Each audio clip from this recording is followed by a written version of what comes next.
Кыргызстанда 226 миңден ашык адамга 5 миллиард 770 миллион сом өлчөмүндөгү пенсиялык топтом төлөндү. Бул 2025 жылдын 1 ноябрына карата алынган маалымат. Социалдык фонддон билдиргендей, негизги 9 багыт боюнча төлөмдөр төлөнгөн. Алсак пенсия курагына жете элек дээрлик 119 миң адамга 3 миллиард сомдон ашык акча берилди. Туруктуу жашоого чет өлкөгө чыккан 4496 адам 252 миллион сомго жакын каражат алган.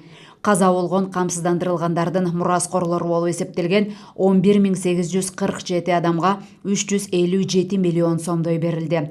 Аскер кызматкерлерине кирген 925 кишиге 11,6 миллион сом төлөндү. Ипотека алган 7779 адам 1 миллиард 745 миллион сомдон ашык төлөмгө ээ болушту. Турак жайдын акчасын төлөп жаткан 317 адам 52 миллион сомдой алган. Үлүштүү курулушка катышкан 367 кишиге дээрлик 72 миллион сом берилди. Оор дартка чалдыккан 766 жаранга 126,7 миллион сом төлөнгөн. Ошондой эле расмий түрдө жумушсуз катары катталган 312 адамга дээрлик 6 миллион сом берилген.